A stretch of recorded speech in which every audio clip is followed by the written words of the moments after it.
আসরের সালাত ছেড়ে দিলে যদি তার আহাল পরিবার ধন সম্পদ সব ধ্বংস হয়ে যায়, যে একবারে নামাজ পড়ে না, বেনামাজির পাল আর পাল, আর দাবি করতেছে আমি মুসলমান, তাহলে তার কি অবস্থা চিন্তা করেন। তাকে এই হাদিসকে আপনি শুনিয়ে দিবেন না? সহিহ বুখারীর হাদিস, হাদিস নাম্বার 552 নম্বর হাদিস। নবী সাল্লাল্লাহু আলাইহি সাল্লাম বলেন, আল্লাযী তাফুতু সালাতুল আসরি, যার সালাতুল আসর ছুটে যায়, সালাতুল আসর ছুটে গেল, মাগরিব হয়ে গেল, সে ইচ্ছাকৃতভাবে সালাতুল আসর ছেড়ে দিল, বা যেভাবে হচ্ছে ছেড়ে দিল, তার জন্য কি হলো?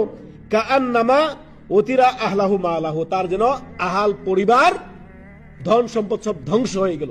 এই হচ্ছে বেনামাজির দশা, যে শুধুমাত্র আসর ছেড়ে দিল আর 5 ওয়াক্ত নামাজ দৈনন্দিন পড়ে না যে মুসলমান, তার কি অবস্থা চিন্তা করেন। সে দিন রাত কুফরের মধ্যে জীবন যাপন করতেছে।